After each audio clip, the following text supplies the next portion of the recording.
Assalamualaikum warahmatullahi wabarakatuh. Perkenalkan, nama saya Putri Nabila dengan NIM 1001128202508 dari kelas Ilmu Kesehatan Masyarakat B angkatan 2020 Universitas Sriwijaya. Di sini saya akan menjelaskan sedikit materi mengenai analisis risiko kesehatan di pemukiman lahan basah.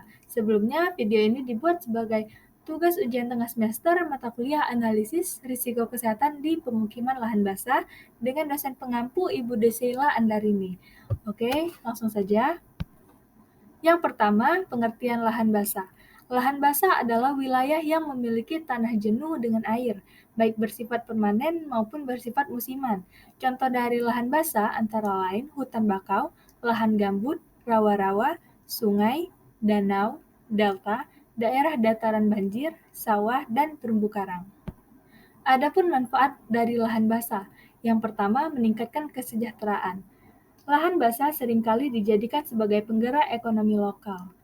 Dengan menggunakan lahan basah secara bijaksana, dapat memungkinkan bagi kita untuk mengurangi laju tren penurunan lahan basah, sekaligus mengurangi kemiskinan dan kesenjangan sosial.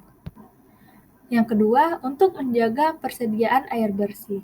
Dengan meningkatkan pengelolaan air dan pemulihan lahan basah, persediaan air dapat terjaga karena kebutuhan air untuk konsumsi manusia, pertanian, dan energi semakin meningkat.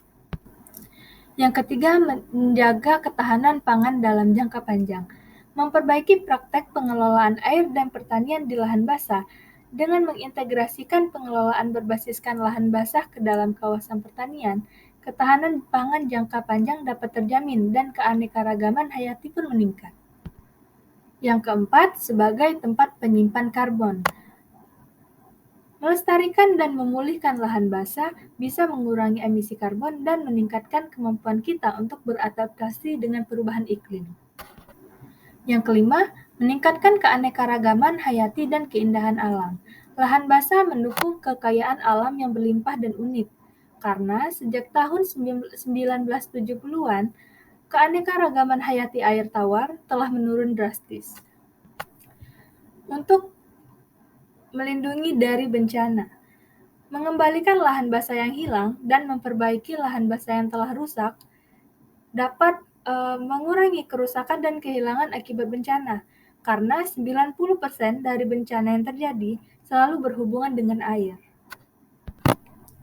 Lanjut, adanya masalah kesehatan di lahan basah.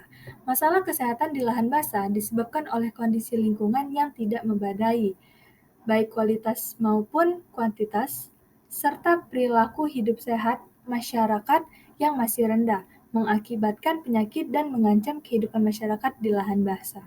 Contoh dari kondisi lingkungan yang tidak memadai, baik kualitas maupun kuantitas, yaitu air bersih.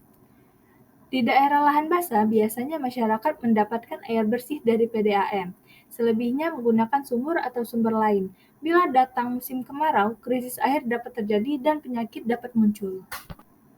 Lalu, contoh dari perilaku hidup sehat masyarakat yang masih rendah, yaitu masih adanya masyarakat membuang kotoran atau tinja serta sampah di sungai yang dapat membuat lahan basah tersebut tercemar dan dapat menimbulkan penyakit. Selanjutnya, adapun penyakit menular yang dapat terjadi di lahan basah. Yang pertama itu malaria, yang kedua demam kuning atau yellow fever, yang ketiga demam berdarah, yang keempat filariasis, yang kelima encephalitia. Oke, sekian materi dari saya ucapkan terima kasih. Wassalamualaikum warahmatullahi wabarakatuh.